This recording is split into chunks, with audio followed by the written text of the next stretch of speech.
Welcome to RPG Book Club. On today's episode, we wear our Heelys to escape our feelies.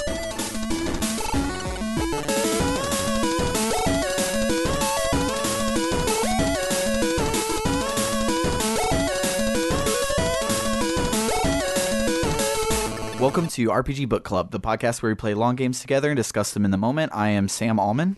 I am your best friend, Michael Rodriguez. I am Makoto and Ryoji OTP, Elias Sailor Eli Warren. And I am your second best friend, Michael Webben, a.k.a. @Spiffle, a.k.a. #1 Junpei Stan. I'm calling third best friend then. Yeah. If Sorry, the other Sam. two are... We're Yeah. all best friends. No, Sam isn't any of them because we're all his best friends. Oh, yeah, that that's makes sense. true. He's the one who is doing the best friend. Yeah, okay. I got it. I feel it. So today... go ahead, Eli. I was going to say I'm the fucking Undertale trash social link.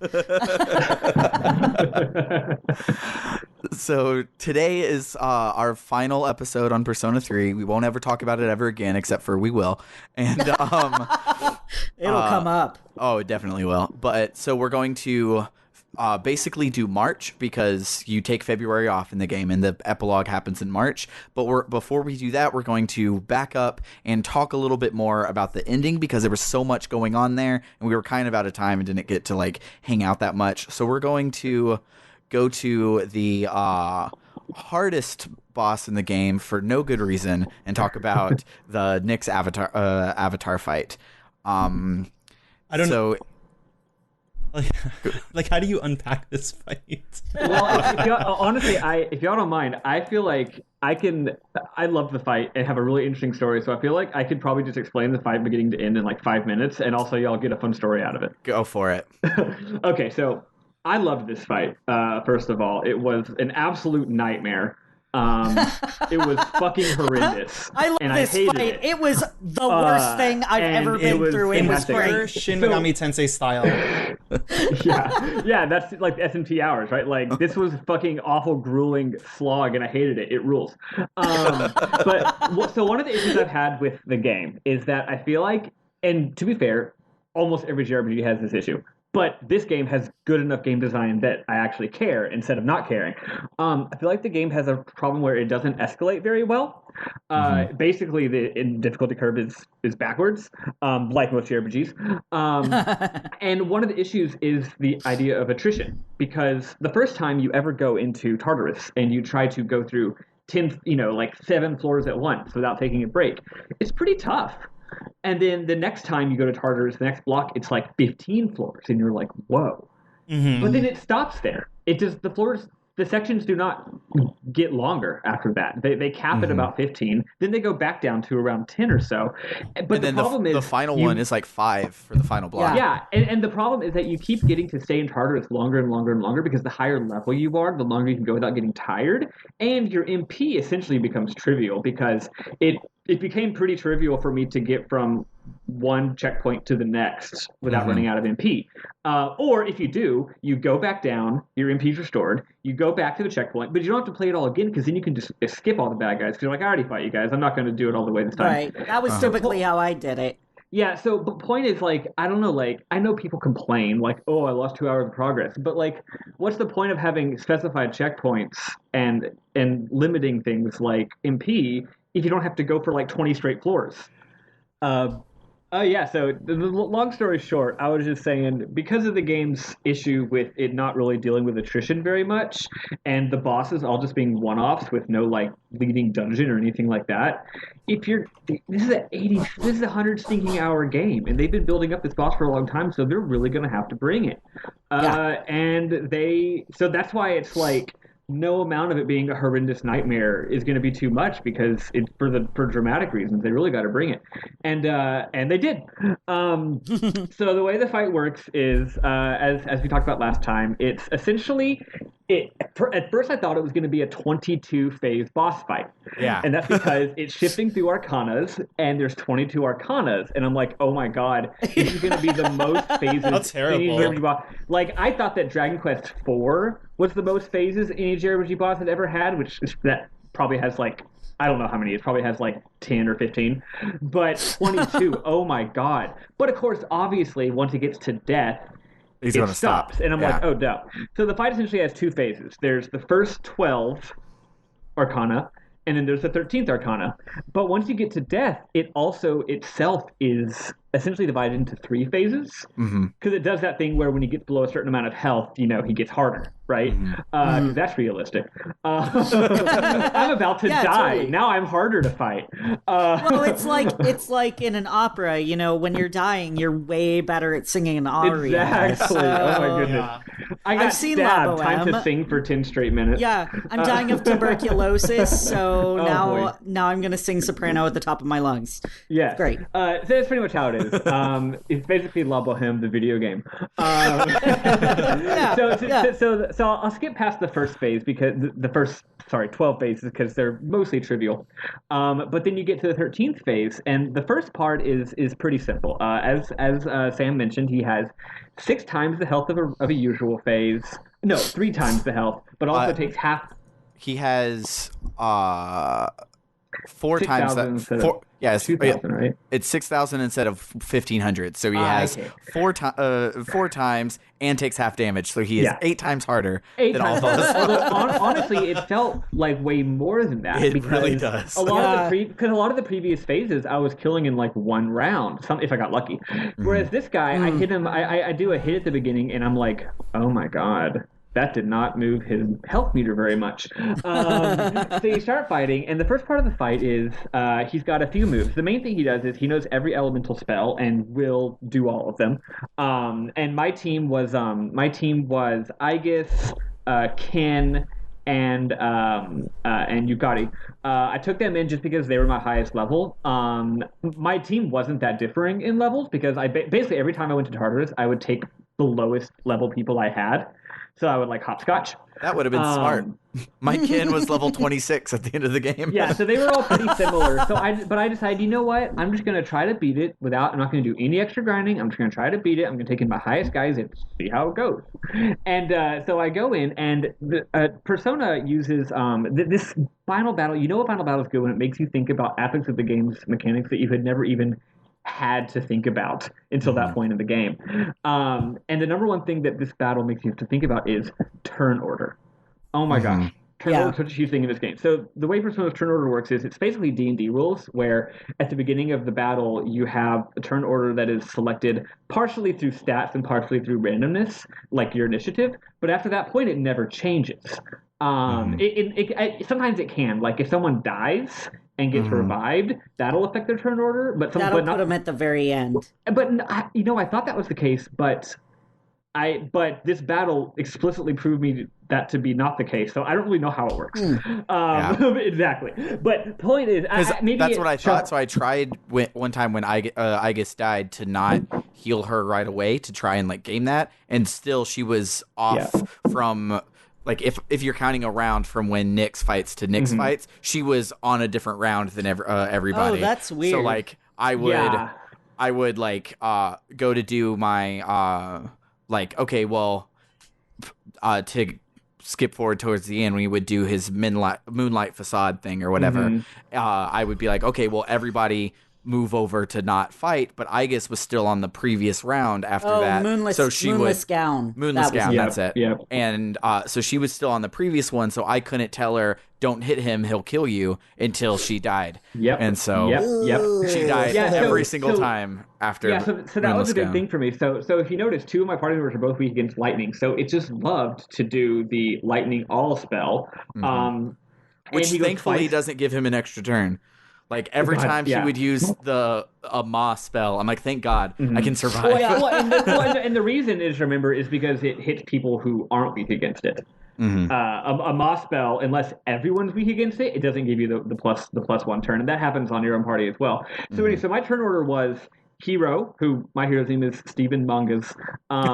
Stephen Mong with an apostrophe before the S. Stephen Mongas. Then Nyx, and Nyx goes twice, and then the rest of them. And that order did sometimes shuffle around a little bit because of, like I said before, it's not always set in stone. But whether you're before or after Nyx never changed, regardless of if someone died or whatever. Yeah. So for the first part, it's easy. It's not easy, but it's simple. He's hitting you hard. You're trying to keep all your buffs. He can dispel your buffs if he wants.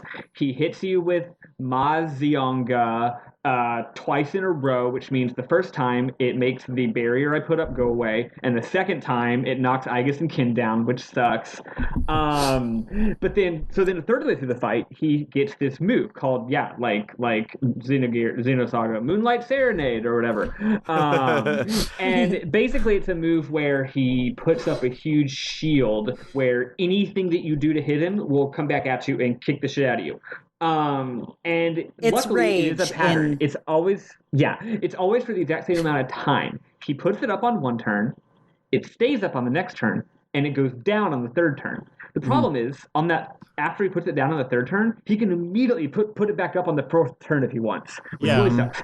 And that's the only real issue I have with this fight, which is I feel like on one hand they were trying to go big or go home and make an amazing ending, and they did. On the other hand, they may have crammed a bit too many ideas into one fight. Yeah. Because his Moonlight whatever slows the battle down so much, but he also has a horseshit amount of health. Right. Yeah. Those two ideas are both great in practice, but put those two ideas together and you've got a fight that might be a bit too sloggy. They wanted to make you use everything that you learned from the rest of the game in that fight, but it was too much. It was too goddamn much. I also don't think that they accomplished that very well. Like on a very slight meta level, they did it, but you can beat Nyx with grinding. Like I wiped the first time. But you can say that criticism for any RPG. But you can't say that criticism for the Hanged Man fight. The Hanged Man fight through mechanics, you had to be good at Persona to take him down because he would summon the ads and he was immune and you had to do all that stuff. Like Hanged Man for me was a way better way to make you good at the game than Nyx was. Like Nyx I disagree because I thought I was boring because I was over leveled. But against the Hanged Man. But Nyx just when you boil it down, he was he wears out your consumables and then was an HP sponge at the end, and the being good at Persona that you had to do was not the weaknesses that you've had drilled into your head. Really wasn't buffs and debuffs. It was just using the Fuka menu when you're supposed to tell people to heal instead of fight during those turns. Like it has a lot going for it, but I don't feel it because Old Games Plus is playing through Okami right now, and Okami's mid-game boss, Orochi, requires you to use everything in a natural way. So it's he has vines up his back. I know I need to use this move to go and do this and do that. And it the design of the fight makes you have to flex all of your muscles.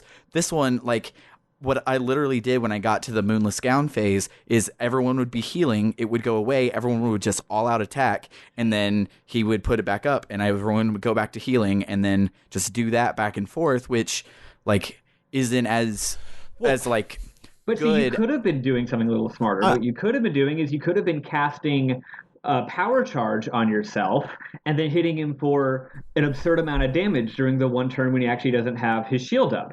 So I think that... which is what I did. I think that both of you guys have really good points, but I don't think that the fight...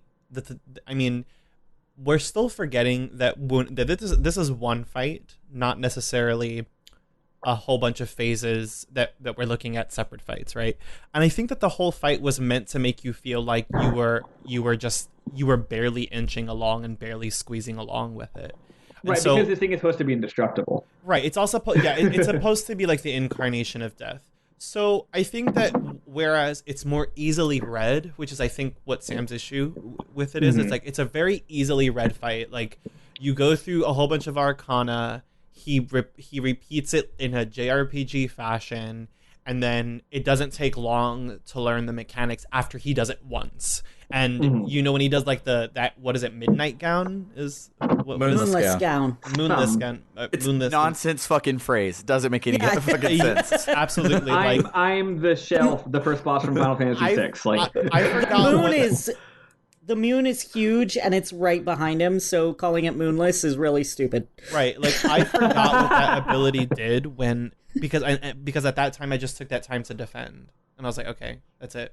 And I think that it wasn't meant to make you feel like it was some, this is the problem with kind of Persona 3 in that it heightens its drama, but the fight is still a very Shin Megami Tensei fight. It's like low-key meant to make you feel like it lasts forever and it's not nice. And that is the reason why it's like the Dark Souls of RPGs. That is the reason why you play like Shin Megami Tensei games. That was the Dark Souls of Dark Souls references. Yeah. It was a very meta. That gets you. It's a super meta reference. Jesus Christ. And I think that this is what I liked about Persona. Like I liked the fact that some of these fights were like really understood easily because a lot of the themes came out and spoke, and because of that, I think that the overall sell of the fight did well. This fight, having done it the third time, it made me feel like, okay, I was only annoyed because I had to do it again. That was it. Oh my god, But really, from a thematic point of view, like I don't. Very rarely can you have fights that capitalize on theme and mechanic, and it marry each other very it marry each other very, very well. Much less when you have to go through 12 different arcana, right? Like WoW's raid bosses, it throws at you 6 to 7 mechanics at once at any given time if you're doing like high end raiding. Never really. It doesn't do it in such a way where it's like overwhelming you. But in this particular fight, I think that the developers were just like, you're playing a Shin Megami Tensei game, so let's give you a Shin Megami Tensei game. Welcome to a 14 phase boss fight.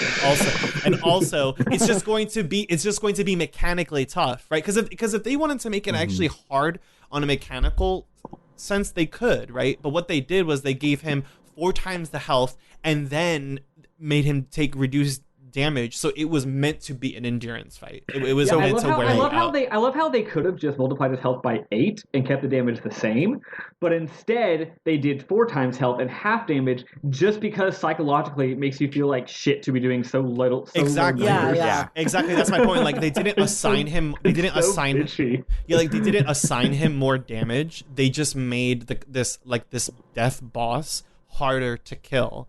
And the number's smaller. And that to me, like when I see that, I can if that is the overall point of that fight, then I think that's I think it's a good design and successful fight because to me that's what sold, was that like it's supposed to make you feel like how you felt about death throughout the whole game, which was that this is going to be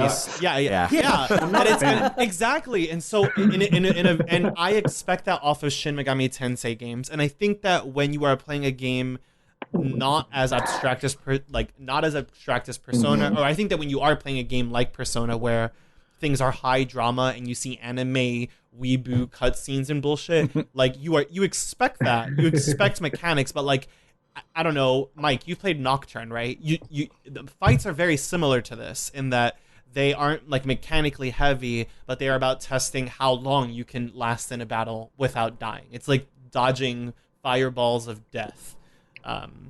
Rather than like doing a dance. So I think that you both are. I say that all to say like I think that you both have really good points, but I genuinely think that it was intentional. In conclusion, Nyx is a land of contrasts.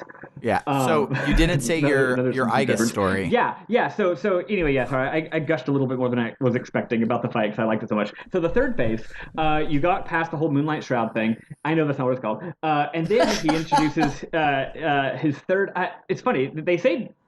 So Nyx is a girl, but it's also that what's his name is a guy. Ryoji. So Ryoji. Yes, and I think they use masculine pronouns. Whatever. Point is, because this fight is with Ryoji. He says in the thing beforehand yeah. You're that right. Nyx is behind him. He's just the avatar bringing on. Good point. Okay, so he pulls out his final move, which is this horrendously nasty move where it basically just hits your whole party for a fuck ton of damage and randomly inflicts status effects. And if he hits that twice in the same turn, it won't kill you. It wouldn't kill any of my party members, but they would have to be at like very close to max health in order to survive it twice in a row. Unless I had all my buffs up. But the status ailments is what really gets you. So what happened was I'm getting close to the fight and he's hitting me. I've already had to revive my dudes a million times. Like I'm not owning, but I am getting a handle on it. I'm getting there. I feel like I'm going to win this battle. I'm on my feet. I can do this. Then he uses that move. And like I said, I go first, then he goes, then my other people go. So I can't react in the middle to what he does. He uses that move. He confuses Aegis, or charms Aegis. And no, charm is so dangerous. And it's like that bad. thing where you drop like a cake or a breakable object, and it's just happening in slow motion, and you can't even comprehend what's going on. He charms Aegis, and Aegis fucking casts Diarahan on him. No. And this game does not pull punches. This game doesn't break its pre-established rules. Diarahan heals you to fully max. restores the HP. It doesn't matter if it's you or if it's a boss. The rule is full restore of HP.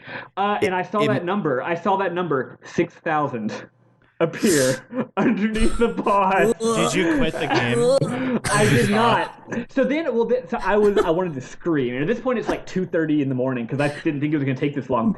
And like that guy at the beginning of the first Persona movie. yeah, but at this point, though, I stopped playing for a second. Not to turn the game off, but I put the controller down because first I want to scream at Bernard online. But also, I'm like, wait a second, though. This boss has multiple phases. There's two ways it could be programmed. One way it's programmed is that HP gates. Right. So one way that it's checked is that it checks how much HP it has every turn to decide what move it's going to do.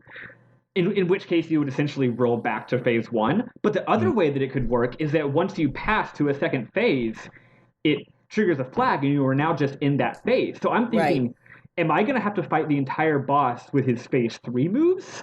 Or am I back to phase 1? Because if it's phase 1, I can do it again. If it's phase 3, I'm going to turn the freaking game off. So I start playing, and it turns out he was back to phase 1. Good. Thank God. But imagine if the other 13 phases were also HP gates. Imagine that you would have healed it and you would have gone all the way back to full. Well, luckily attrition was not actually an issue for me because I had a ton of somas and stuff. I'm not a hoarder. I just didn't. I never had a chance to use them that much. I probably started the fight with 15 of them. I was cheating. I just didn't. I just never really felt like I needed to use them that much. So I had plenty. But I had plenty for fighting the battle once, not necessarily for fighting it twice. The good news is the second time through the battle went a lot better. So then second time through, I'm at the very end and. Literally, I get to the point where his health is not seeable. Like, the health bar is invisible. It is that low. He uses the freaking status move again, and he puts my main character in rage. No. Hell yeah. No, that's badass. Now, on one hand, my main character has full health. But the thing is, rage makes you hit twice per turn and do extra damage, but it also makes you take way more damage. So I'm thinking this is it. It's do or die right now. Also, I can't I can't do anything because if your main character is enraged, you just don't get to make you don't get to hit any buttons. You don't even get to change your party's strategies, which is a really nasty thing about this game that I like. Anyway, so it gets to the main character, and I'm like, here it is. So he hits the bad guy, who's again health bar is already invisible. Hits him for 150 damage, and I'm like, fuck yes. He doesn't die. He goes and he hits him again. 150 damage. And I'm like, fuck yes! Somehow, he does not die. Now, somewhere along the line, Aegis had somehow gotten moved. Her turn had moved where she goes before Nyx. So Aegis also gets a hit. And luckily, she's in, full assault mode. She's just going to do a physical attack. And she goes to attack him. And I'm thinking, there's literally no fucking way he can survive this attack. How much health could he possibly have? And she hits him for, 80 or something. He doesn't die. He does the double moonlight attack and kills me from full health with rage. Oh my God. It's been like 3 hours. At this point, like if I hold my hand out, the whole last 20 minutes of the fight, I was just like violently vibrating the entire time from the anxiety. I was just like, oh man, that would have like, felt great on your job. Yeah, I don't know. Like, from excitement and from stress. when you tell me this story, I'm like, sounds like a Shin Megami Tensei game. Yeah. Anyway, I died. I went to bed. It was 4:30 a.m. The next morning, I tried him, and turns out third time's the charm. That next time, I didn't do any grinding. I just shuffled I shuffled my equipment up a little bit since I knew what he was going to do. But I didn't have anything to protect against charm or rage with my main character, so or at least not sufficiently, right? So I was like, I'm just gonna pump up my. Oh right. Turns out I had been hoarding cards the entire game. Oh, nice. So I put about 30 cards on Mara, which caused me to be able to do way more damage. And I was like, if I just hit him hard enough, he'll die before he gets to do this again to me. Did it have to be Mara? Did it have to be that? Mara is like the classic Shin Megami Tensei dick chariot. But also, no, Mara was by far the hero of that fight for me because I could do power charge and then hit the shit out of him. It was great. So anyway, that's my story of how that game's the game's commitment to sticking to its own systems and not being nice to you, even when what's the term game designers use nowadays? The emergent aspect of the gameplay resulted in me having to fight the entire boss 2 times. It sounds like the Shin Megami Tensei series can be summed up as this is the fucking worst thing ever. I love it. Yeah. Oh my god. Yeah. I mean, like I think that's like a pretty good way. It's like I said, like the Dark Souls of RPGs. I forgot to mention one of the reasons that it was so much easier the second time around, second actual attempt, more like the third time, is that my turn order was way better. What happened was he would go at the end of each round. Yeah. Which was way easier. Yeah. Yeah. So, 30 minutes on this fight is probably good enough. Yeah. So, after that, we go up and we fight Nyx, and then the good music comes on and all of that jazz that we talked before. So then at the end of all of that, the moon turns back white and it fades to black. And we wake up 1 month later. And what I loved is it is the exact same, like, line for line as the bad ending, but the bad ending doesn't have the normal school music, I don't think. I remember it. I remember hearing it Isn't the that second sad? time. Yeah, like the fact that literally everything is the same, except Aigis and the main character, because it's implied that everybody else didn't know, like that they also forgot too, except for Aigis and the main character, and holy crap, is that unfortunate? Yeah. Like, I actually thought the main character forgot too, but then later on, Aigis mentions that you know what's going on, and I was like, oh, I thought everybody had forgotten. That's why, because there's a choice you can do in both things where Junpei's like, I feel like I'm forgetting something, and you're just like, you have like both of your answers are like knowing answers, where it's just like, yeah, like I wonder what's going to happen after the karaoke party today, and stuff like that. Sam, So, I do have one question. You go ahead. say exactly the same. Does that include like the weird little epilogues you get to various social links? Did those happen? No. Oh, okay. So the that'd be weird. bad ending is just a cutscene. So you just go through and it's when Aigis runs off this one, it's different in the bad ending. The bad ending, everybody's just like, oh hey, that was weird. Let's go listen to Mitsuru's speech. And so you go into her speech, and then her speech ends. Everyone goes to karaoke, and that's the ending. This one, it puts in the epilogues in between Aigis leaving and the karaoke party. I didn't get a karaoke party. Oh, that's in the bad ending. Oh, It's okay, not. great. It's not in the main ending. Yeah. I was like, what are we talking about? Like that's what the bad ending is you go to karaoke instead of living forever. So I could go either way. So after Aigis leaves, Junpei asks Yukari if they remember how they became friends, and she says she doesn't. And they're like, huh. That's weird, because this is them like noticing like the brick walls in the Matrix and stuff. Like they're starting it's like glitch in the system. So it goes after school and lets you talk to all of your social links. And the saddest thing that has happened in this game, like fuck Chidori, fuck Shinji, fuck like the world ending, but because everyone lost their memory, Koromaru isn't your dog. He's still at the shrine mourning his master, and it's the saddest fucking thing. Like I like stopped when I saw it. I'm just like, oh. Yeah. John. It was really it was really weird seeing how everybody just seemingly forgot. But I don't know, this ending was just really odd to me because like they forgot and then Mitsuru does her speech. Mm-hmm. And then they don't. They suddenly remember. Yeah. Like, so if you remember back before the Nyx of everything, they're like, we need to make a promise that we'll never forget, no matter what. So even if we lose our memories, the promise will be important, and we'll be able to still keep that promise. And so they all promise to go to the roof after graduation. So her speech is at graduation. So she. In ours, it's an anime cutscene, and she says something that sparks her memory, and she's like, "Wait, Makoto, this is a thing." And then she like Mary Tyler Moore's off of the stage to run and go and go up to everybody. Yeah, I think that she was like the death of my father, and she was like the death of my father. She's like the death of my father, and then like everyone's like, "Yeah, I remember," and it was really odd. After that, yeah, it's a little better in the anime it's, scene. It's like when John holds a certain idea and concept very strongly in his head, and then Terezi, the seer of mind, has something to latch on to. That when she's doing her time travel, she's like, "Oh, that's the thing. We all made that promise, so I can use that to hold on to our memories even after everything changes." That's what it is. Yeah, that's it. I hate you. So you know I had to do it to him. Pretty funny.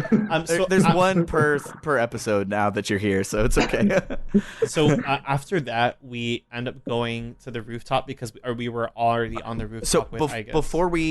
Before we go to the rooftop, I wanted, because this is when you talk to all of your social links, so I wanted to inject the ones that we started but we didn't finish that we talked about on the podcast. So like I know that you probably didn't finish tennis or librarian like I asked you to. Did you max either of them? Okay. No. So I'll Google those later.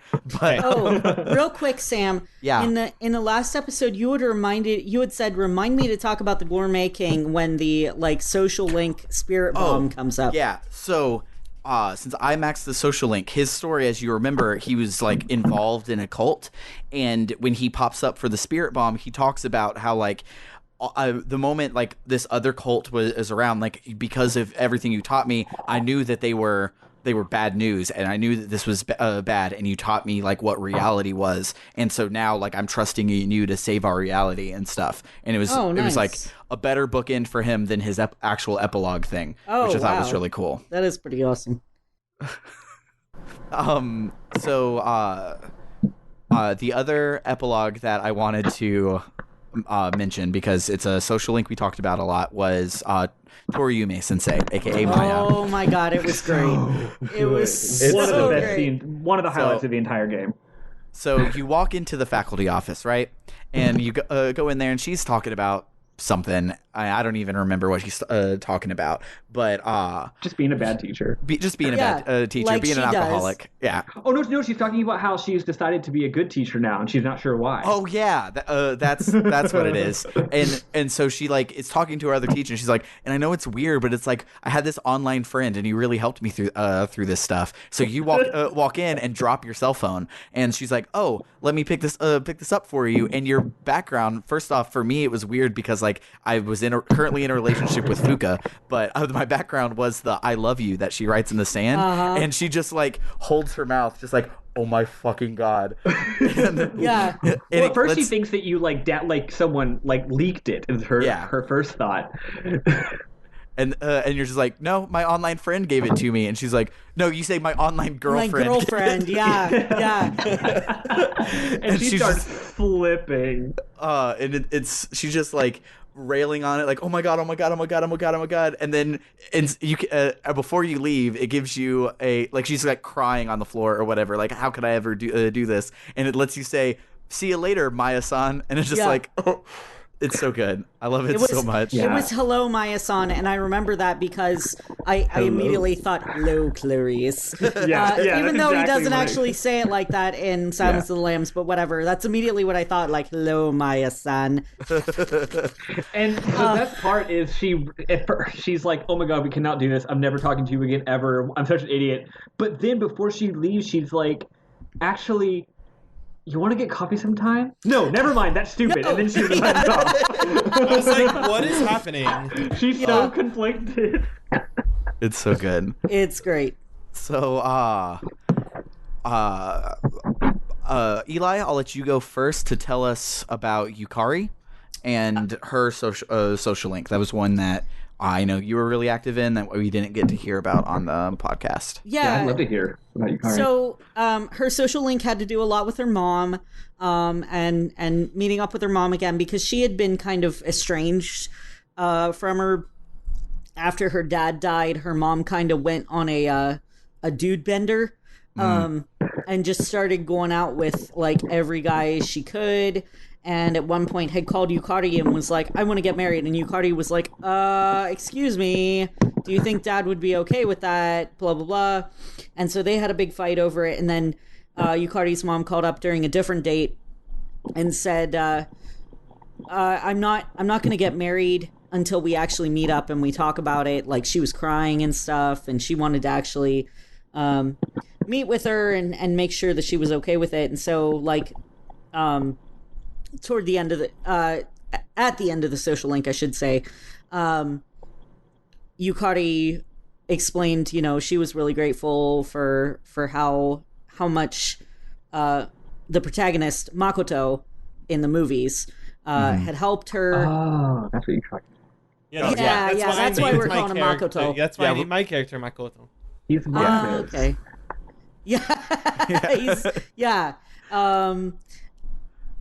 And she gives you a strap from her cell phone chain, and I think it had been a gift from her dad. So it was incredibly important to her. And then of course you spend time in her room, which implies that, you know, doing it. You boning. Yeah, exactly. In my notes for every single female social link I did, when I get to the end, I just put the single sentence, we bone.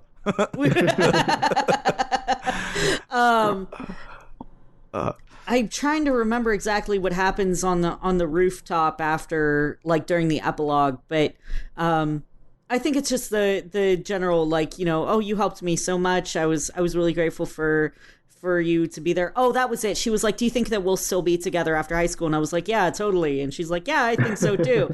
And I'm like, I have a feeling I know that this is going to end in tragedy, but, you know, I'm not going to say anything, whatever. So that the ending of that social link, if that's the canon one, which the answer implies that it is, like, that makes her make a lot more sense in the answer. But because I was with Fuka, she didn't make any sense in the answer. And I'll get there. If we have time, I'll get there. Yeah, from what I understand, Aegis is canonical, but the other girls aren't. Ish. If I get to the answer, I'll talk about it. Okay. So I, like I mentioned, got with Fuka for my my party thing. Yuko is still my OTP, and you can still like talk to her at the end, and she's not mad that I'm with Fuka. So me and Yuko and Fuka have like a poly thing going on, which is pretty cool. But so Fuka's main thing is she thinks that she doesn't do enough like in battle or outside of battle for people, so she wants to take care of people, and so she wants to do that by cooking for everyone. The only problem is she's really fucking bad at it. Like the first like 4 link ups, she's like, here, try this food, and you spit it out in front of her because it's just nasty. I'm like, it's so mean. Like she tastes her own food. Jesus. She tastes her own food at one point, and she's like, oh, this is god awful. So she says at one point that she wishes that she was good at something, and I said that surely there is something, and she's like, well, besides tinkering with this devices, but I don't want to tell anybody about it because that's not feminine, and I'm like, who cares? So then towards the end, she finally made food for everybody as quote unquote thanks. And Yukari was like, "What the fuck are you thanking us for? Like, we're friends. Like, of course we're going to help you." And so then when you go back to her bone zone, it smells like food in her room, and she says that she's had a hard time believing in the future because she never finishes anything that she starts. But after being with Makoto, she has the strength to finish. So she gives you new headphones, which is the only friendship gift in the entire game that's thoughtful.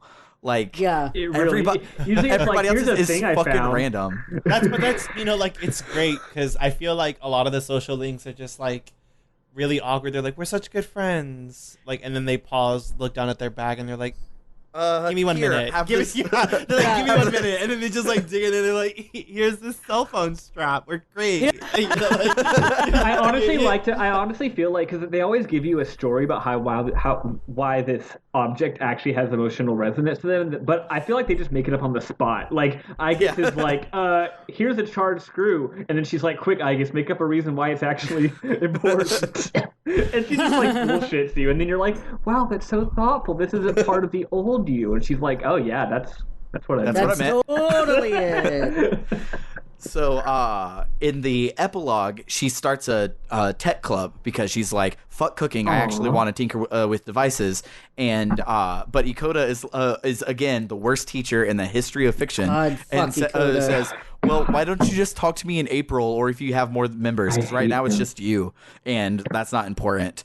And so I'm like, "Well, I'll join." And she's like, "Awesome." And I remember that was so sweet. And she was like, okay, I'm gonna go get more people to join. Bye.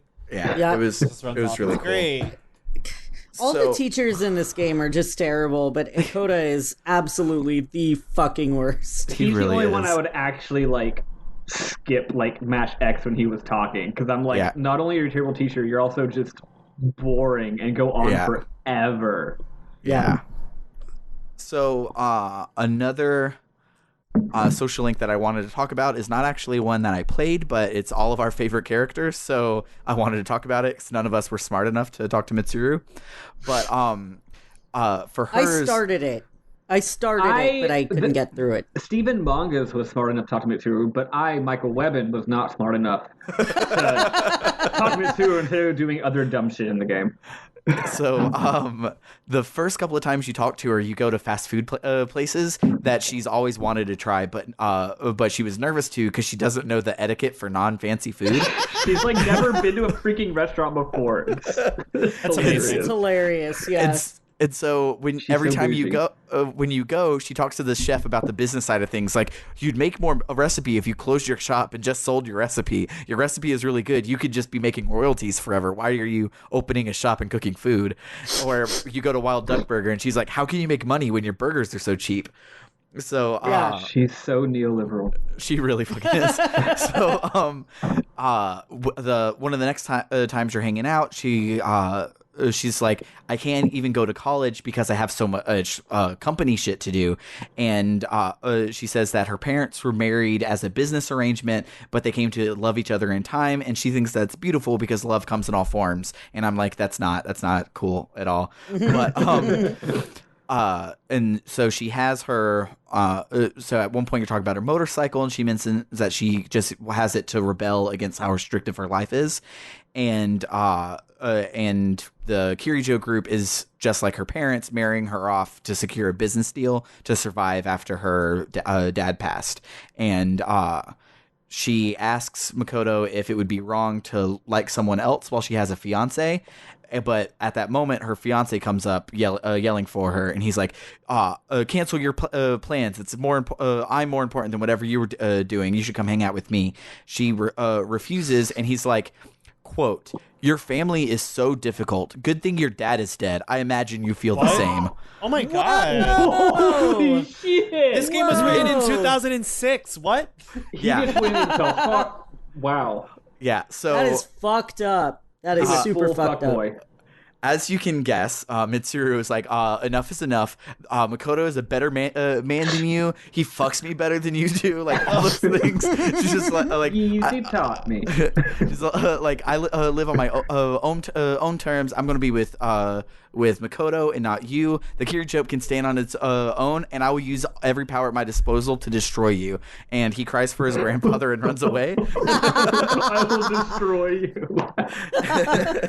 And so then when you get to her bone zone, she gives you the keys to her motorcycle because she says she doesn't need to run anymore. But since I don't have a license, I'll have to ride on the back while she drives. And then I'm okay with that. Yeah. That's the better to feel my erection, my dear. Sorry. So I have 2 more social links I want to get through, and then we'll open it up for Q&A. Mostly just because so real quick, I'll do Bebe. I was going to skip Bebe, but basically Bebe wants to stay in Japan. His uncle says no. Bebe makes a kimono to show his uncle that Japan is awesome. Then he leaves. In the epilogue, his uncle was like, hey, I love the kimono, but you're still staying in France. And that was it. Yeah. I'm glad that my initial assessment that Bebe was fucking boring proved correct. Like, I was waiting for like a twist. In the last like 5, you're literally just you hang out with Bebe in home economics room, and then he's like, "Man, I'm coming close on this kimono, right?" Yep. That's it. Yeah, pretty I much. bet this kimono freaking sucked too. Yeah. It did, because one of the plot points was that he didn't have enough money for good fabric, so he got the cheapest fabric he could find and made it out of that. So it's like a cheaply made kimono with the Wild Duck Burger mascot on it, because he said it reminded him of me. Okay, Yeah. I kind of looped around to being cute, actually. So the only thing that's cute about him in the epilogue is in his thing he says that he's decided to stay in France and actually go to fashion school, and he has put out his first line of clothes, and he calls it the main character's name line, which is cool. That was pretty neat. I also found it weird that his letter was written in like a French accent. Did you see what the narrator said about that? Because I thought that was cool. It's the narrator or Bebe, I think, says, he's like, I'm sorry that I don't know any kanji, so this whole thing is in hiragana. Right, So it's in hiragana. That's how his accent came across in the thing. Yeah, I guess that broken makes and sense. hard to read. Yeah, I guess that makes sense, but at the same time, it was just like, why did you have to type it out in the accent? Why couldn't you just like say that and then not type the terrible stereotypical French accent? but they wanted it to sound like Bebe. Never play Chrono Cross. Except we're playing Chrono Cross for this podcast at some point, because it's really actually good. Good, But every rules. But those every single accents, person woof. has a terrible accent. God, they're so bad. So the 2 I wanted to get through are Maiko and Akinari, because they lead into each other. So Is Akinari Maiko, the almost dead guy? yeah. Okay, good. I'm glad we're talking about that one. 'cause Mr. it's Striped incredible. Shirt Yeah, is so what Maiko calls him. his is absolute best, and It's so good. it's so good. But to get there, we have to go through Maiko, and Maiko's is also Yeah, totally. really good. So Maiko's parents are getting divorced, and she asks why they got a divorce, and her parents said that she was too young to understand. So as any 5-year-old kid would do, she was like, but Dad, why?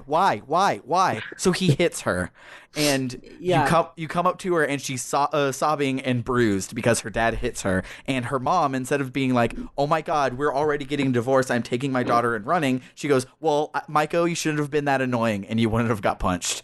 Yeah. And so Which is Maiko's- fucked up. It's Super so fucked up. It's sad that it's like not unrealistic. Like It's I not know that unrealistic there at are all. people who would be like that, and that's I what was makes it so gonna- depressing. I was gonna say, I read on Maiko's social link, and I was like, wow, that's real. That's real, Yeah. because I that I've seen that happen Mhm. in real life. So yeah, that's I read it. I liked it because games don't talk about that theme very much, Mm-mm. and it's important to even mention it. Mhm. And I also think there's a lot of like strength in assigning a whole social link to that to this Mhm. topic, for it to for the truth of like Maiko's story to add up to that. It's very sad. It's like very unfortunate too. Yeah. But I do think that as a statement, it was really good that they decided to talk about it. Yeah, totally. This is definitely one of the ones that makes me like Persona 3, like, It's on a very real broad sense, fucking topic. because like they handle these real topics so well most of the times, except for trans issues. But Oh yeah. Yeah. not Which picking at that still, wound like, again. we are still like talking about here. Like, thank you so much for like not being such a dick about it in the P3 portable version, but it was or in the movies. In the movies, it was pretty Oh, good really? too. That's Oh good. yeah. great. Okay, because like I'm just saying, like, I'm glad that they picked it up. So good on them. But Yeah. Well, I still. noticed when we were watching the Netflix, the second movie that was on Netflix, it said that it was made in 2014. Yeah. So Yeah. it was quite a few years after Persona came out. So, trans issues have been much more in the spotlight since 2006. Mm-hmm. And, the woman that was trans was just like, boy, she was real into you. Yeah. But they didn't go into any sort of like, oh, she's a dude kind of stuff. So I was glad about that. Matt That's says good. that was actually the sexy teacher from Persona 4. It wasn't even the spicy lady. Oh wow. Oh, okay. So yeah, so they just replaced her sidestepped it with completely. with a cameo, which is cool. Kind of, considering that it's like still like erasure of a trans character. I still would have preferred the character True. to be there, just like her existing. Like, Me personally, like, if they're not gonna, like, as a trans person, I'm saying this, if they're not gonna represent her well, I don't want her in there. that's Yeah. fair. Because it just makes us look bad. And with the whole idea of Operation Babe Hunt, if she didn't have that storyline, she would have just been like a character in the background, and therefore wouldn't have like been a trans character. Like she would have just been. You would never have known. Yeah. Do you So- think that if they would have added the same character but not given her any lines, but still in the like, do you think if it was going to be identifiable to the players, like just having her in the background somewhere? Do you think that would have been okay? I thought that the lady from Persona 4 was her. So I thought it was it was at least at the same part where it was supposed to be Yeah. the beautiful lady. Oh, okay. So, back at Maiko. So, obviously, after the thing that happened when she got hit by her dad, she says she's going to run away, and I'm like, do it. And, Yeah, me too. and so Matt in the Discord said, I tried to find a picture by Googling sexy Persona 4 teacher, and that was a mistake. The best mistake, I think you mean. So after she runs away, her parents show up to talk to me, ask if I've seen her, and they instantly start shouting at each other, and I'm like, calm the fuck down, we'll go find her, and we go to Octopia, where of course she is, and she's like, oh hey, you actually came for me, you actually gave a shit about me, so that they go home.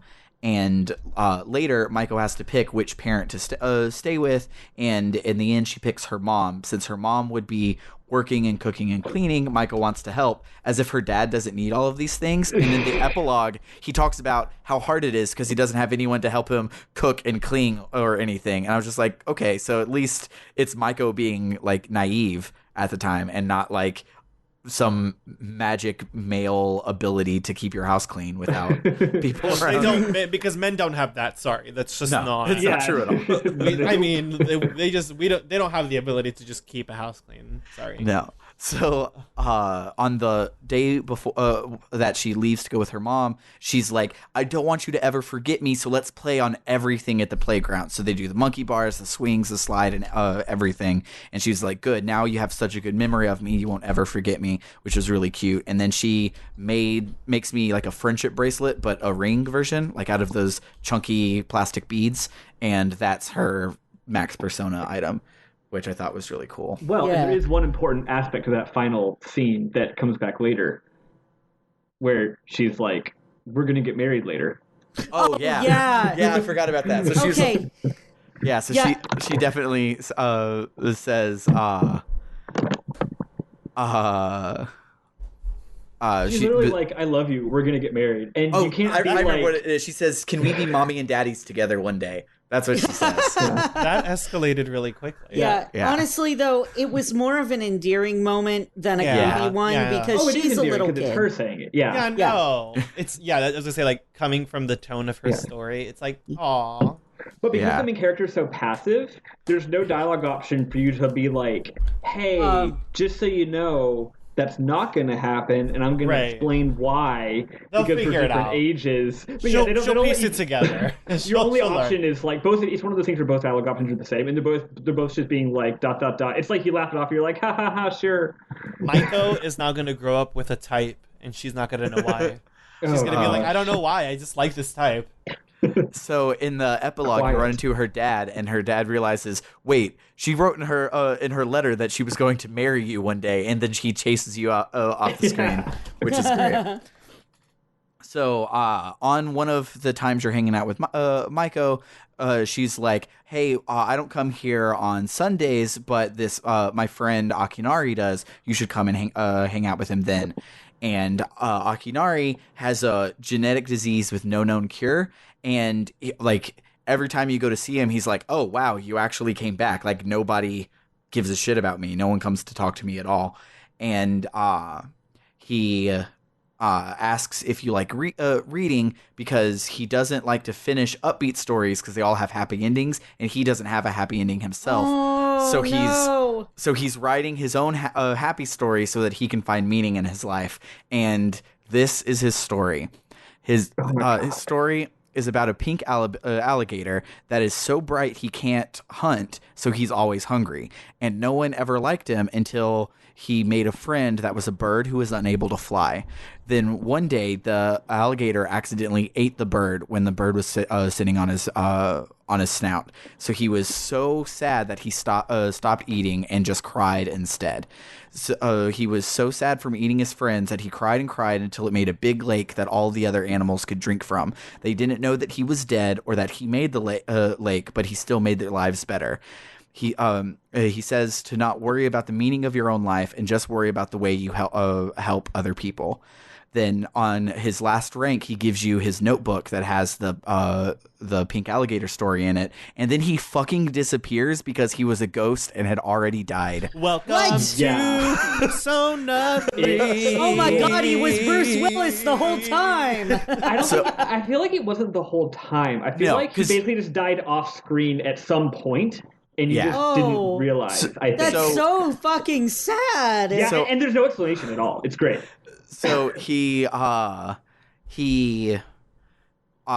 like I skipped over some of the like filler because everyone talks about like their feelings in these social links. Mm-hmm. And one of the things he was talking about his feelings, he said that he stopped taking his medicine because he's like, the last time I went in for surgery, they said that there was nothing they could do. So like, why even prolong my life that hurts? So I'm just going to stop taking my medicine. I'm free of everything. And so I feel it was right after that is when he died. That's probably the case. Yeah.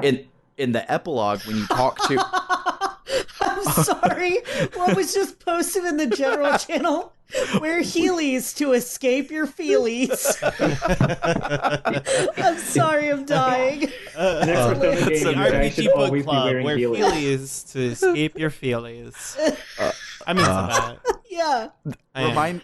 Remind me, hey, future Sam, you're about to edit this tomorrow. You should put that as the opening line. When you're like, welcome to RPG Book Club. Wear Heelys to escape your feelies. Yeah. So, in the epilogue, you go back to the shrine, and his mom is there, and his mom says that he had died peacefully, and she knew that he wanted Makoto to have the notebook, but she didn't know how he got it. She lost it, but she's glad that it ended up with me anyway. So yeah, he was Ghost Boy, brought me the notebook somehow. Oh, that's so. Oh god, my But- heart. In Persona 4 Golden, there are 2 characters that reference that kid's storybook about the pink alligator. No way. Yeah, Oh, that's That- awesome. Don't you like this meta reference shit? it's Yeah. so. I love stuff like that anyway. Yeah. There you go. So a lot of these sort of epilogue scenes got me pretty emotionally affected, and this one with the mom, I wish I had written down / taken screenshots. I don't know why I didn't, because usually I'm pretty screenshot heavy when I play these games, but maybe I was too invested. But like her little monologue about how she's still glad that her son was able to be alive even for a short time and how much he enriched her life, but yet also it's still so hard and she's like never gonna not be sad, but also she's happy. Like it was It hurt. her monologue is amazing. Like y'all listen to this. If you didn't get that part of the game yourself, go look it up on YouTube because it ties in with the themes of the game so well. You know, it's like just the inevitability of death. Like, gosh, it's so good. So Yeah, good. obviously, death is a big thing in Persona 3, and it like everything is tying into it in some way or another. But it's also showing that like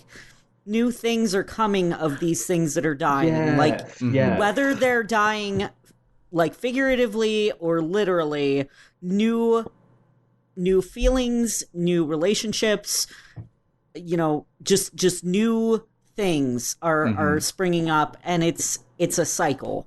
It's not just death is the end. Death is also a beginning. Yeah, it's not something that you can escape. It's not a topic. And that's the whole point of Ryoji, and how I guess was just like you can't fight it, you know, like and that's a theme that exists here for sure. Yeah. So the other three that we didn't mention whatsoever were the two student council kids and Mamoru. Real quick, one sentence for both of them. Hideyoshi is a dick, and and he gives you a lighter, which doesn't make any sense. And Chihiro hates boys until she doesn't, but she only learns that she doesn't because she thinks Mitsuru is trying to smash. So so hers has a little cute thing where like the whole time in the background she's talking about this art book for this manga that's her favorite that she likes so much. So then the item that she gives you is volume 1 of that manga, which is kind of like a touching thing, whereas volume everyone 1 else of Parfait Girls. Everyone else was just like, well, what do I have in my pockets? But she gives you something important. Mamoru is poor. And that's it. That's the story. Okay, hold on. I'm not going to belabor anything, but I think people should go in if they didn't play it and watch Mamoru because I thought it was great. It was really. It's the only instance of the game engaging with class as a concept. Oh yeah. Well, Mitsuru. There's actually a lot to say about Mitsuru in class as well that I won't. Yeah, I was going to say it's like very interesting. she's like the walking epitome of privilege. Yeah, but like his story, like there's not a whole lot of conflict or anything. It's just like I love how it's like. He's poor and that causes problems and you can't fix it, and that's realistic. He has to sacrifice. He doesn't go to college because he has to support his family, and like there's no magical anime solution to class inequality. It's also I just like him as a person. He's a sweetheart. Like his isn't bad. Like it's not like Hideyoshi, where Hideyoshi just like has a 180 in rank 9 because they ran out of time for character growth. But like Mamoru's like there's not a lot of like story that happens as you take it through it, because it's just like I can't play in the thing, but I want to play in the thing. I'm going to play in the thing. Okay, I played in the thing, but now I'm never going to play in the thing again. And it's good, but it's definitely a extended reading more than stuff to waste while we have podcasts to go. Yeah, totally. So we will now kick it over to some Q&A. We have some people listening, so y'all can feel free to ask them in general or in the hashtag Q&A channel. The first question we have comes from our good friend Matt J, and he says, "What is your favorite color and why?" Eli. So my favorite color has changed a lot over the years. When I was a little kid, and bear in mind that I was born female, I loved pink. I don't remember this very much, but apparently I loved pink. I also apparently loved red for a while, and green has been my favorite color. I would say the green is probably my second favorite color at this point. My absolute favorite color is purple. Part of it is just I'm very like I like cool colors. I don't know. I just really love purple kind of things. I love purple and gold together. They're complementary colors. Not purple and yellow because yellow is gross. But I love purple and gold is really pretty together. And purple is also the colors that can be made with both the bisexual flag and the transgender flag. That's awesome. Well, there you Yeah. go. Yeah, so purple it is for me. All right, Rizzo, what is your favorite color and why? I think my favorite color is glitter. Yes! I'm So kidding. surprising. That's a good gay answer. I honestly I like a good ocean blue, and I like a good a deep forest green. Those are my favorite colors. I know that's really particular, but I grew up around a lot of beaches, and so the smell of seaweed and the ocean is really nice to me. I think the beach is one of my absolute favorite places to be. I just fucking love it. And at some point, I would love to live on a beach. I mean, it's really expensive, but Yeah. that's really expensive. But I would say, just living anywhere near a beach is actually pretty dope because you just constantly... I mean, I said this I was just talking to my boyfriend about this the other day, but I was like, man, I really do like Austin, but... I mean, I like Austin's weather, but I wish that what I got here was also a sense of ocean smell. So Right. Yeah, hard agree. So for me, I definitely do like a nice kind of sea color and a forest green. All right, and Spiff? Okay, I feel like I'm gonna have to kind of rip off a Rizzo there. Same basically, because I also grew up not on the ocean, but close enough. But I don't know. I've gone through a lot of favorite colors throughout the years. Purple and pink are excellent. But my favorite thing is thinking about how I accessorize myself. Is not one color, but just primary colors in general. Just simple, bright primary colors. Think the beginning of the level in Sonic 2. Oh, yeah. It was just the red, the blue, and the yellow, just right there in your face. Those very simple colors. That's what I like. So just simple, bright primary colors I think are excellent. And then second place is sky blue, I would say.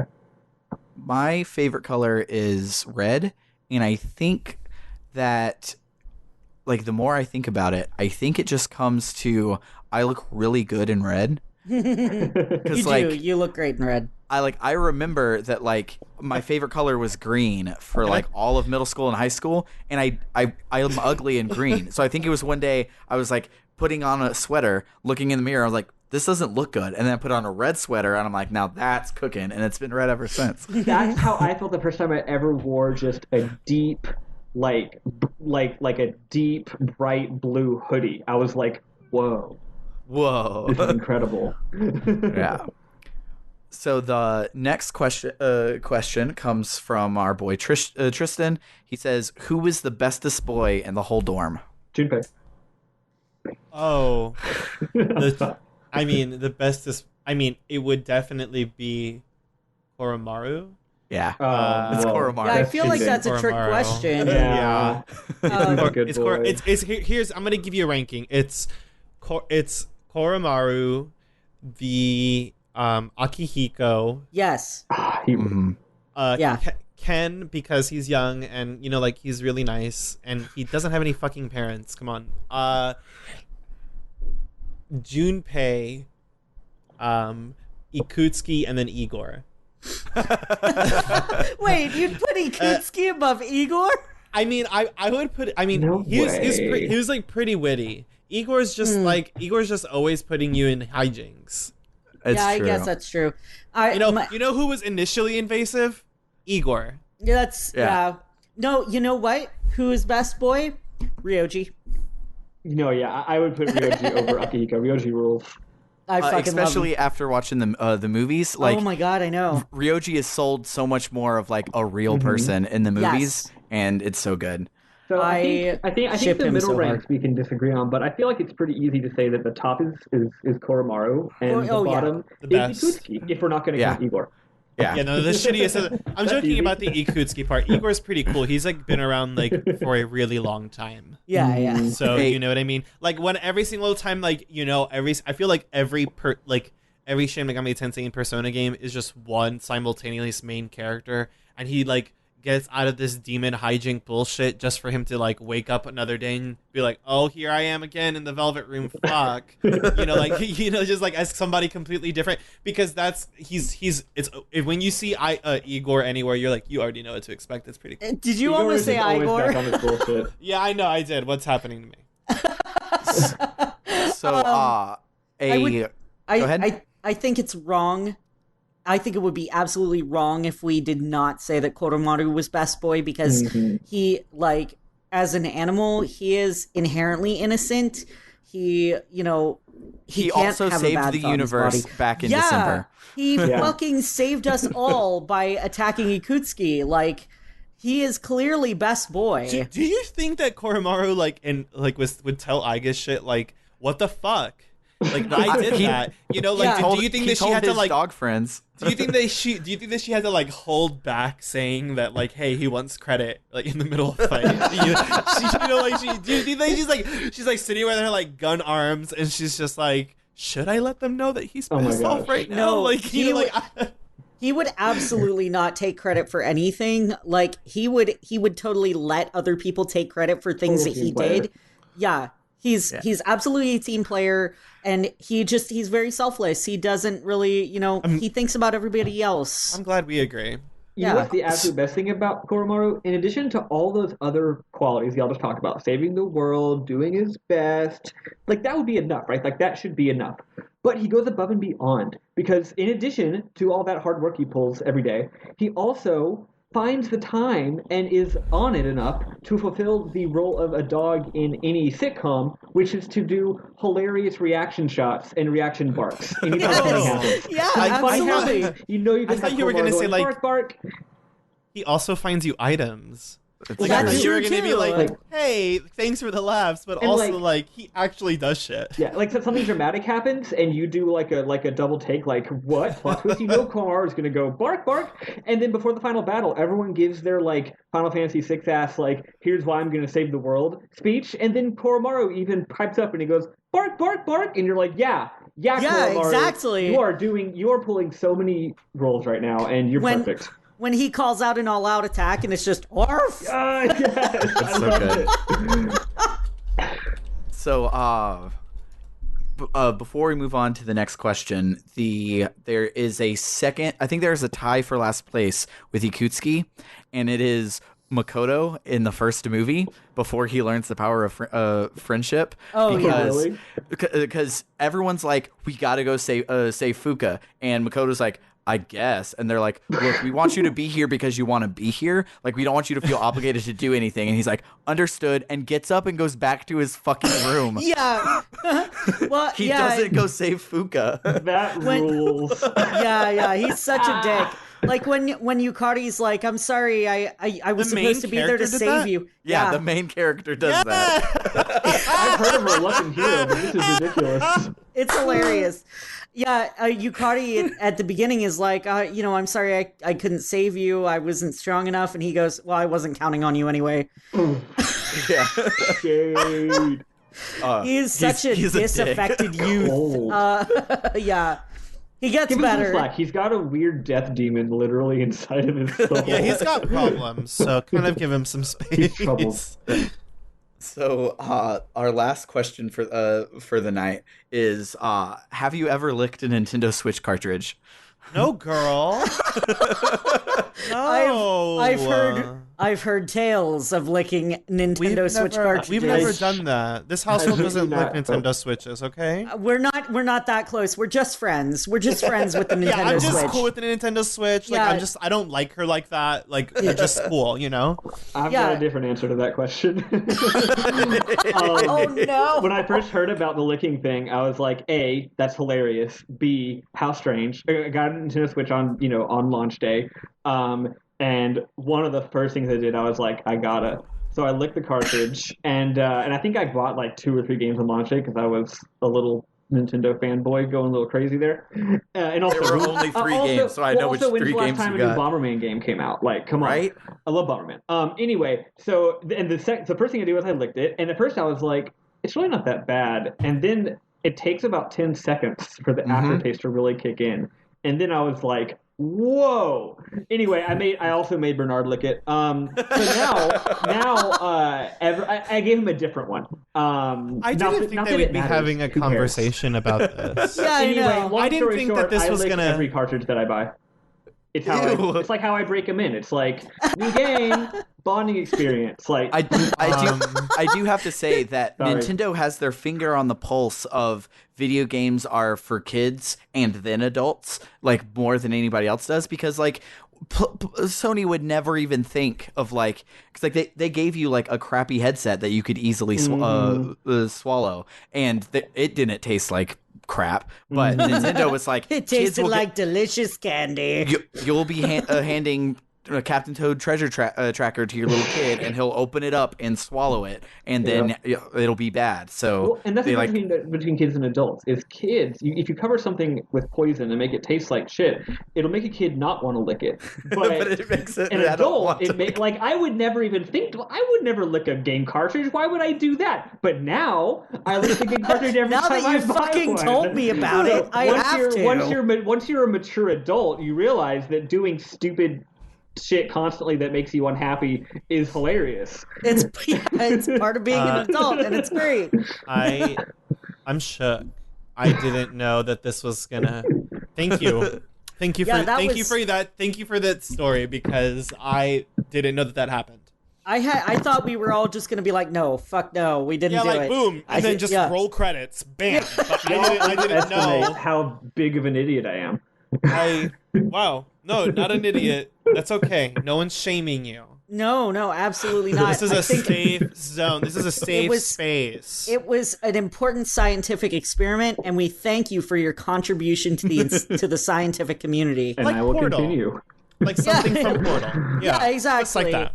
Like Aperture Science. Science is all about coulda, not shoulda, as Patton Oswalt said. So, okay, so we only have like 7 minutes left, so I'm going to do a real short sum up of the answer, and then rant for a little bit on the pacing of this game, and how, because like I was just going to skip my pacing thing, but I realized I've talked about it for the last like 6 episodes, so I should do at least a truncated version of it. But the answer, you can read the script online, because the answer is really hard. And if you had any problem with Nyx, I don't think you should play the answer, because it'll just kill you the whole time. But so the answer takes place on March 31st. Hey, look, we're on brand. We're only talking about March today. But so it takes place on March 31st, and the Kirijo group is shutting down the dorm, so everybody has to move out. And then at midnight, there's this weird pulse instead of midnight happening, and all the clocks still say the 31st, even though it's gone over to midnight. Everyone's like, well, that's weird, but it's probably just our clock's messing up. Let's just go to bed. And is any of us Bill Murray? Did any of us turn into Bill Murray while we weren't looking? I guess turns into Bill Murray. Yeah, exactly. So while everyone's trying to sleep, this other robot shows up, and her name is Metis. And she has Usagi's voice in the new Sailor Moon dub, by the way. Just got to call that out real quick. Yeah. And she's another robot like Aegis, and she calls Aegis her sister, but she's like hyper emotive, and she's like a kid. Everyone treats her like a kid. So she tries to kill everyone, but Aegis gets called into the Velvet Room and gets her own contract, and her persona changes to Orpheus. So Meta says that the time jumps are because of the Abyss of Time, which is like the opposite of Tartarus. Tartarus grew up, the Abyss of Time grows down, and it's underneath the dorm. So when they are going through, they go through it just like Tartarus, but they get to the end of each section, and there's a door that's a doorway into the past. The first one is a door that leads to Paulonia. The rest of them are memories, and it's all memories of when people awoke their persona. And there's some really cool character moments that I wish I had more time to go over, like Mitsuru and her family did the cover up for Ken's mom, and so now Ken had to see that, which I thought was like, shit. Yeah, so it's like there's a lot of really good character stuff up till a certain point of the answer. So I recommend playing half of the answer and not going to the end. The end is fucking stupid. But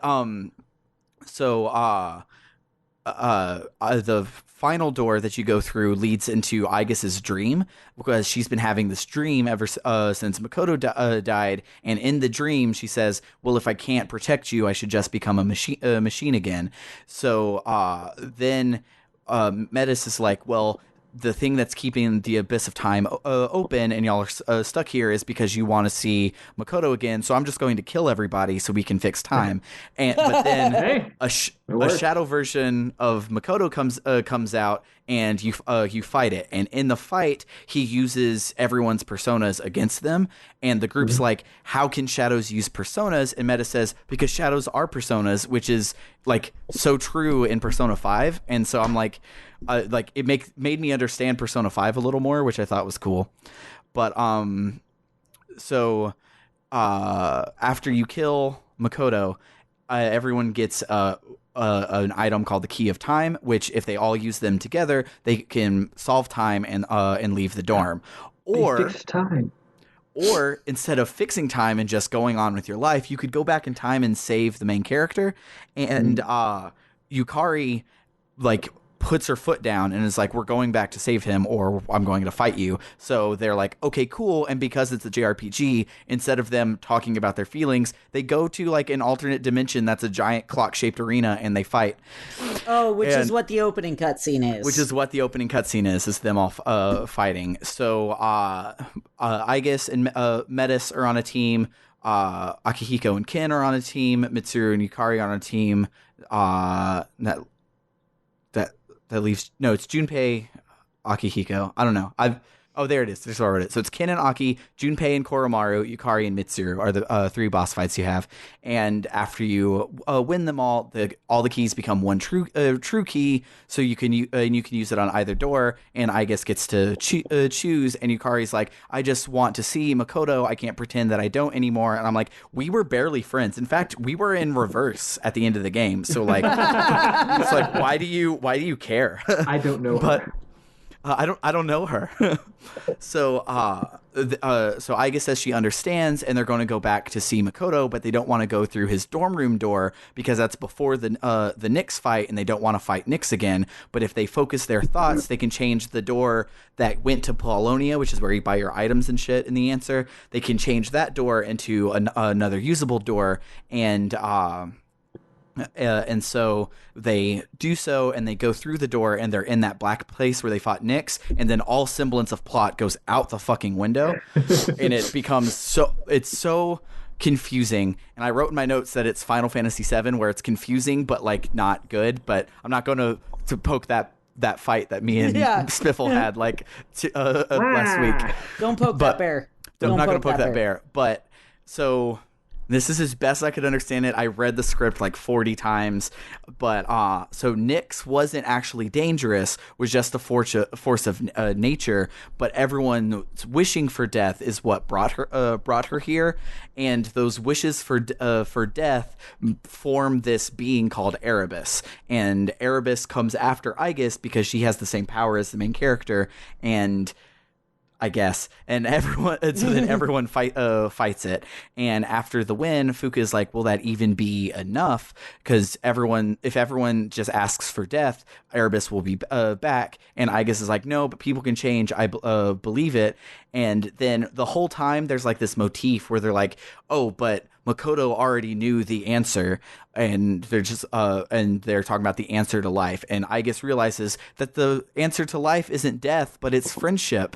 And so, friendship, yeah. So she goes to open the door and leave, but Meta says she can't come with them because she was all of the emotions that Aigis had started to unlock, but she pushed them away when she said that she might as well be a stupid machine. So. They form back together, and they and then they wake back up in the dorm on April 1st, and everyone thinks Aigis is dead, but then she wakes up and she's like, sorry, I was sleeping again. I haven't had to sleep in a while.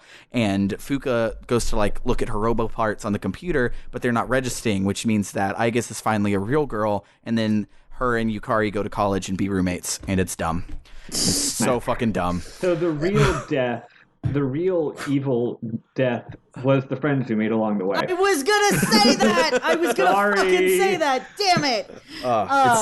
I will It's say, not good. I started playing the answer because I needed the answer to the end of the journey, which we was, didn't fucking talk about that. Yeah. So fuck kinda my rant. forgot. Let's go into the game. yeah, the journey, at the end of the journey, like, you're lying on Aigus's lap, and like, you've been getting told for the last couple of days, you're really tired, you should go to bed early, and so you go to bed early, and like everybody keeps commenting. Oh, excuse me.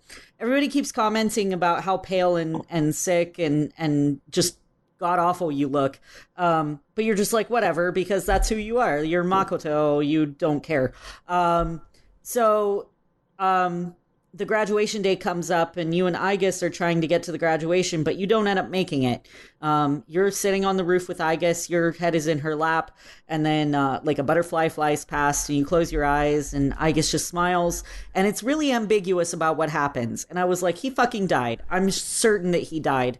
But I'm going to play the answer. I'm going to play the start of that and see what happened. And yeah, the answer is he died. Makoto died. You're dead. Because like, while they tried to leave it ambiguous, like, they couldn't do that for the answer. And so they go into this whole thing about, you know, how I guess still had his evoker and all this stuff because sentimental reasons, etc. But that was the only reason I started it. And the cutscene was so fucking long. Yeah, it's like 30 minutes. I just want to never touch this game again. Yeah. But I probably will play the journey again at some point because it was really good. The explanation in the answer is that because he used all of his life force, he was on borrowed time to make it to the 31st, and that was like a gift from Ryoji type thing. It was just I love that, because that is exactly how I was interpreting it. Even the phrase, because basically Ryoji straight up says, after you've beat Nyx, the main character has just, everyone dies, he just dies a little earlier, but then you go on living. So yeah, he basically just like, hey, you can live another month just to be nice. He found the answer to life sooner than others will, is what was said, And I think that's essentially saying, you're already dead, by the way. This is just borrowed time, I'm just being nice to you, letting you live to the end of the school year, basically. Yeah, it should be clear because you've used up all your HP to do that Nyx sealing thing. Yeah. But at the same time, like, they don't explicitly say it. So it was like, I want to see if the answer explicitly says it. It does. Yeah. Great. I'm done. I don't have to do this anymore. Yeah. So we are out of time. As much as I would love to stop and talk for a long more time, we're out of time to talk about Persona 3. Real quick, one sentence answers from everybody. What was your favorite moment of Persona 3?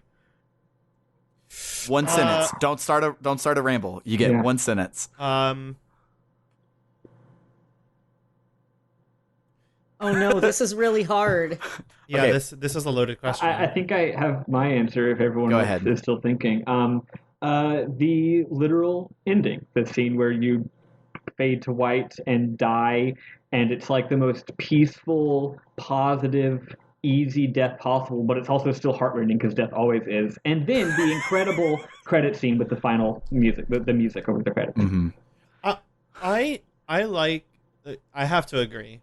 I love the fact that this dude passed away with the sound of his friends running to him. Yeah. Mm-hmm. It was tragic, but it was also really beautiful. Yeah, I agree. It's like as beautiful as death can be. Yeah. Which is only fair. kind of. I think my favorite was Junpei and Chidori. Junpei grows a lot from that. Chidori grows a lot. I think they made great progress, and now she is forever inside of him. And that's beautiful. Nice. It's true love. Love! True love! Yep. Marriage, etc. Yeah.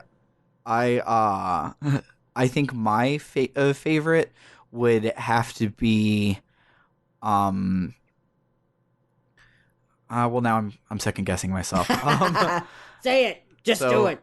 I'll just stick to the original thought that I had. I think it's how like always positive Fuka is, because everybody reacts to the crap that their life is in a different way, and Fuka is always at every single point grins and bears it. Like we were really thinking when she was showing up that she was like retribution, going to be super angry at everybody that was bullying her, and she didn't. Like she stayed positive the whole time through, and I thought that Puka's was a better person than us. that's Yeah. it. All right, Rizzo, close this out. Well, for the RPG book No, club, what's your favorite part? You can't just skip. I did. I have to agree. Okay. No, yeah, I agree. It's definitely when the character died in the arms of somebody that wanted to protect them, and with his friends running to him, it was really pretty. Okay. I agree. All right. So, yeah, you can say the ending now. I'll let you say it. Great. For the RPG book club and for the game Persona 3, I have been Michael Rodriguez. I have been Sam Allman. I've been Elias Sailor Eli Warren. And I'm Michael Spiffleweb. Thanks All so right. much for joining us on this game. Thank you. It We was really super appreciate fun. it. All of our fans, y'all are cool as heck and ask And you're great so questions. beautiful. You guys can put away your evokers. Yeah. Right. And you guys don't have to make any more stops to the Velvet Room for this time, but we will see I'm you going to next hold time. on to mine for sentimental reasons. Great. We will. The next time that we see you guys, it will be in a different universe, somewhere far, far away.